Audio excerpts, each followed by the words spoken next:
At ang pupuntahan pala natin ngayon ay sa may barangay Minagbag, Quezon, Isabela na kung saan tutulungan natin sila sa kanilang mga negosyo. What's up mga kabrader? Ako si Melvin, isang rider at isang account officer. Magbibigay na naman tayo ng magandang serbisyo. At bago ang lahat, gusto ko munang magpasalamat sa lahat ng mga sumusuporta sa akin at sa mga nanonood ng aking mga video. Tara, samahan niyo ako.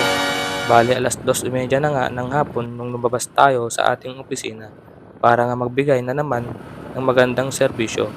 At ang pupuntahan pala natin ngayon ay sa may barangay Minagbag, Quezon, Isabela na kung saan tutulungan natin sila sa kanilang mga negosyo.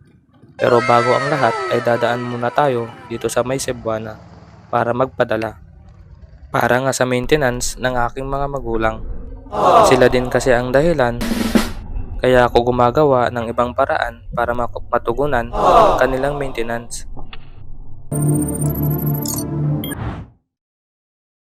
At eto na nga ay patuloy na tayong bibiyahe.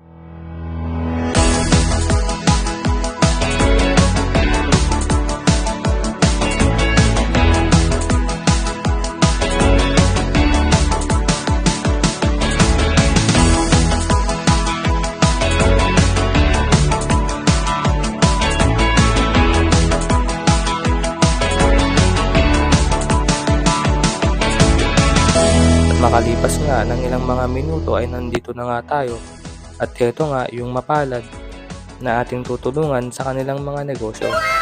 Hindi na nga rin ako nagtagal dyan mga kabrader at mabilis ang interview nga yung aking ginawa dito. Hanggang sa nakarating na nga tayo dito sa may palengke ng Quezon, Isabela, dito sa may Mangkirings Pansiteria na kung saan dito tayo magmemeryenda. Dito nga lang yan sa may Santos, Quezon, Isabela. At along the highway nga lang ito mga kabrader. At ang o-orderin nga pala natin dito ay yung single na pang budget meal. Na kung saan swak sa budget at siguradong mabubusog ka.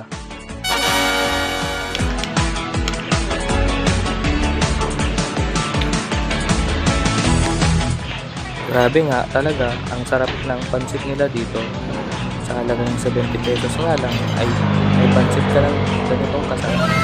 Dito ko na nga tatapusin ang aking video at maaari ba na mag-follow at subscribe ka naman para naman updated ka sa ating mga videos. Maraming salamat!